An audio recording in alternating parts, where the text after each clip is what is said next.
Okay. So our today's topic is Schrodinger wave equation.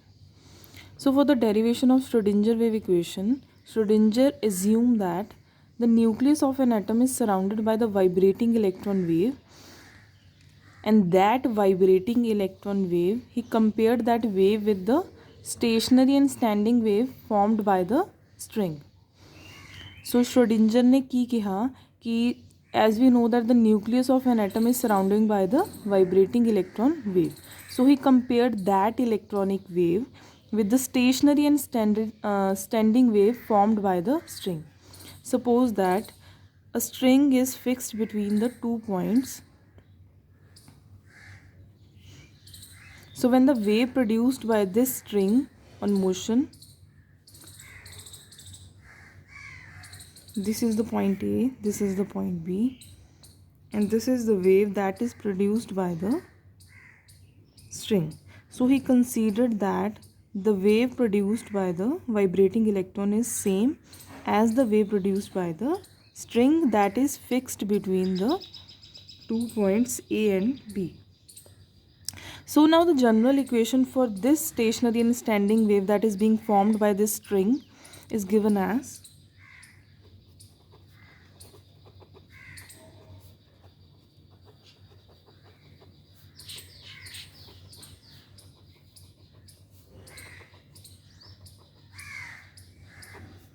psi is equals to A sine 2 pi x upon lambda. So consider this equation to be first. Now here A is the constant, lambda is the wavelength, and psi is the amplitude of wave at a distance x from the origin. Now this is along only one direction, as our string is in only one direction. We consider that direction to be suppose x. Now the distance between the two troughs of the waves is called the wavelength, and this is called the amplitude.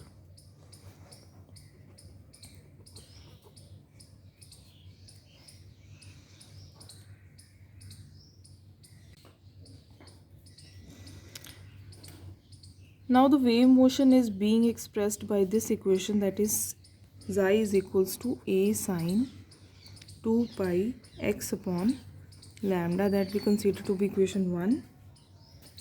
Now on double differentiating this equation,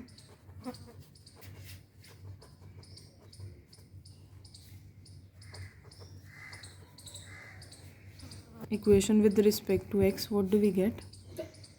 Now firstly we differentiate it with respect to x. What do we get? A. Now differential of sine x is cos x, so it will be cos 2 pi x upon lambda. Now the derivative of 2 pi x upon lambda is 2 pi upon lambda. Now this we know that the derivative of sine x is equals to cos x, and the derivative of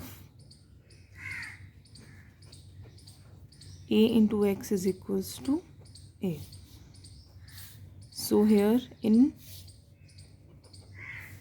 2 pi x by lambda, we get its derivative to be 2 pi by lambda. Now on double differentiating this equation, what do we get? D square psi by dx square is equals to minus a sine of 2 pi x upon lambda, because as we know that derivative of cos x is equals to minus sine x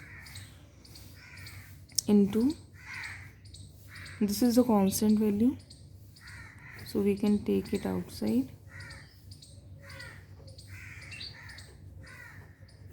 Now the derivative of 2 pi x by lambda is again 2 pi by lambda. Hence we get 2 pi into 2 pi is 4 pi square upon lambda square. A is also constant.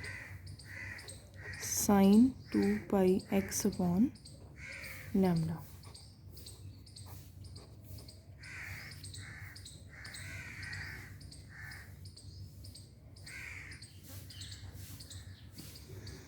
Now here we can see that a sine 2 pi x upon lambda, this is our psi. So from equation 1 we can put in place of a sine 2 pi x upon lambda psi. So this equation can also be written as d square psi by dx square is equals to minus 4 pi square upon lambda square into psi, which can also be written as d square psi by dx square plus 4 pi square upon lambda square into psi is equals to 0. So this is the equation that we obtained.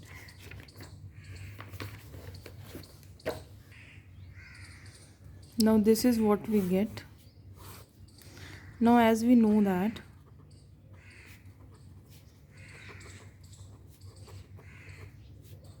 according to de Broglie,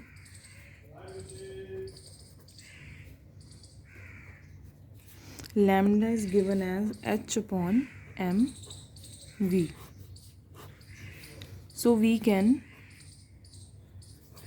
put this value of lambda in equation 2 and what do we get?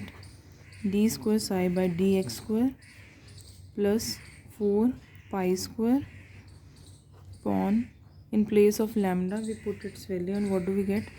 H square m square v square into psi is equals to 0. Now if we consider that our electron is a particle, then the total energy of that particle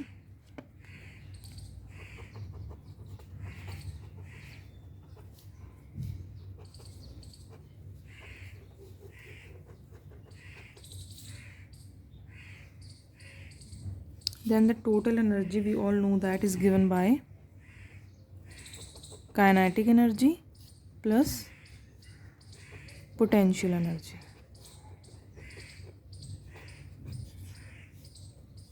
Now kinetic energy, as we all know, is given by the relation half mv square. Consider potential energy to be capital V.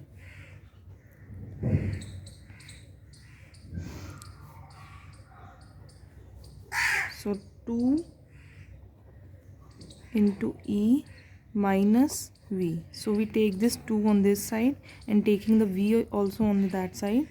What do we get? 2 into E minus V is equals to mv square. From here we can find out the value of V square. That comes out to be 2 into E minus V upon m. So this is the value of V square. Now we can put the value of this V square in our equation 3. So by putting this value of V square in equation 3, what do we get? D square psi by dx square plus 4 pi square into m square upon h square. In place of V square, what do we write? 2 into E minus V upon m into psi is equals to 0. Now here 1m cuts out. Then what do we get is d square psi by dx square plus 4 into 2 8 pi square E minus V upon h square is equals to 0. So this was the equation that we obtained for the wave motion in the x direction only, because we have done this for the x direction only. So similarly, if we can do the same procedure, if we apply the same procedure for the y and z direction also, then we get the similar equation. So similarly in y direction, what do we get? We'll get the same Schrodinger wave equation, but in that we have, in place of x we will write y square. So this is our Schrodinger wave equation.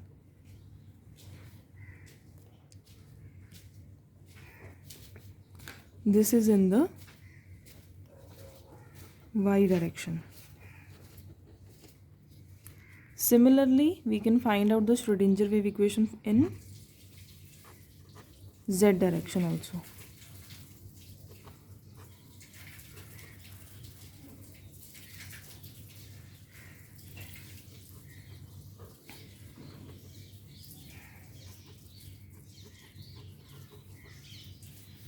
So these are the individual equations that we can say give the wave motion in only x, in only y, and in only z direction.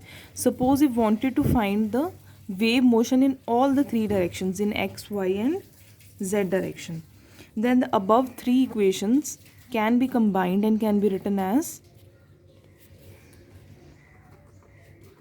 in all the three directions, that is x, y, and z, the motion of an electron can be defined by equation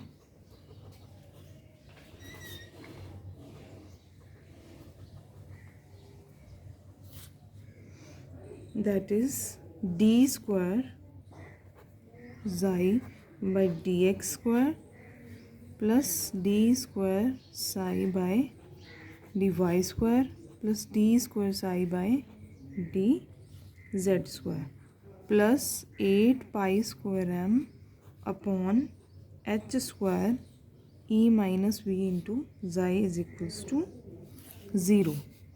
Or in place of d we can use curly also. So curly square xi by curly square x plus curly square xi by curly y square plus curly square xi by curly z square plus 8 pi square m upon h square e minus v into xi is equals to 0.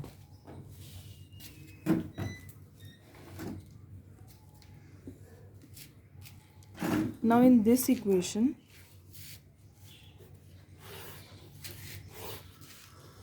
we can rewrite this equation as del square xi plus 8 pi square m upon h square into e minus v into xi is equals to 0. Here del square represents the, del square is equals to curly square by curly x square plus curly square by curly y square plus curly square by curly z square.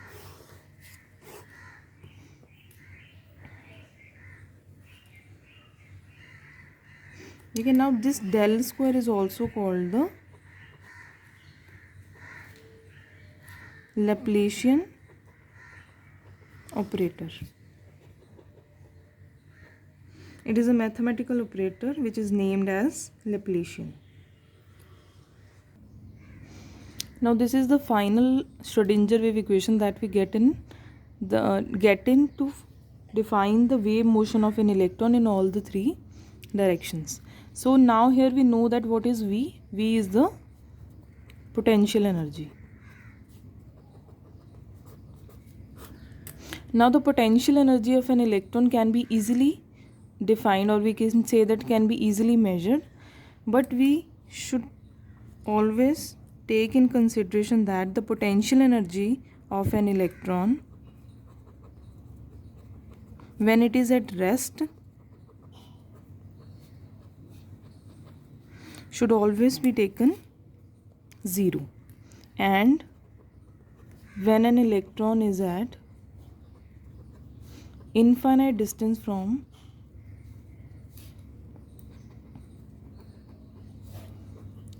nucleus, in that case also potential energy is taken as 0. So if we take the electron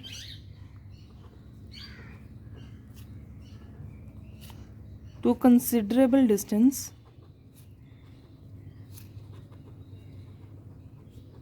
r towards the nucleus,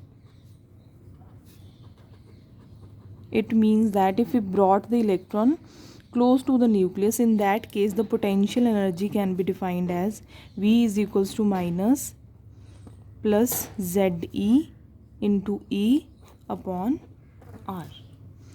Now here plus ZE is equals to the charge on nucleus and E is equals to charge on electron, and Z is atomic number.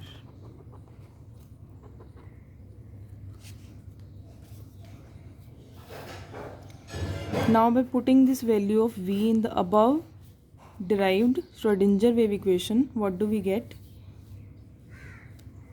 We get del square xi